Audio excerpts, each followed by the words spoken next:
இலங்கை தமிழரசு கட்சியின் பதில் தலைவர் சி.வி.கே. சிவஞானம், கட்சியின் பொதுச் செயலாளர் ஜனாதிபதி சட்டத்தரணி எம்.ஏ. சுமந்திரன் உள்ளிட்ட கட்சியின் முக்கியஸ்தர்களும் ஆதரவாளர்களும் மே தின கூட்டத்தில் பங்கேற்றனர். 56ஆம் ஆண்டில் இருந்து இன்று வரைக்கும் பிரதான தமிழ் கட்சியாக இலங்கை தமிழரசு கட்சி தான் மிளிர்ந்து கொண்டிருக்கிறது. இன்று வரைக்கும் இன்றைக்கும் பாராளுமன்றத்திலே மூன்றாவது பெரிய கட்சியாக இருப்பது இலங்கை தமிழரசு கட்சி தான். உதிரிகள் சில இருக்குது. யாழ்ப்பாணத்திலிருந்து இன்னொரு கட்சியிலிருந்து ஒரு ஆள் இருக்கிறார், வன்னியிலிருந்து வேறொரு கட்சியிலிருந்து இன்னொரு ஆள் இருக்கிறார்கள். அது இந்த தேர்தல் முறையில் வருகிற சில விடயங்கள்.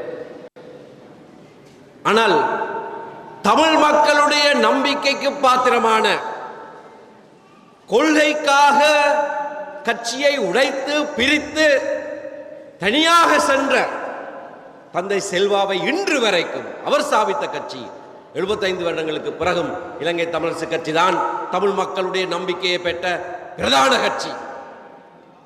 அதுல எந்தவித மாற்றமும் கிடையாது.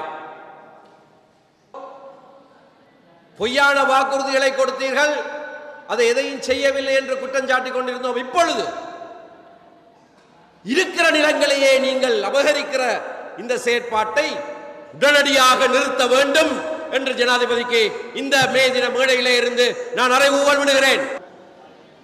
ஏற்கனவே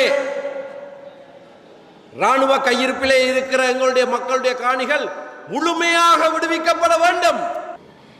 தேர்தல் பூச்சாண்டிகளுக்கு எங்களுடைய மக்கள் அசைகிறவர்கள் அல்ல. தேர்தல் வருதுன்னொடனே அதை குறைக்கிறேன் இதை குறைக்கிறேன், ஏன்னா அடி முட்டாள்களா மக்கள்?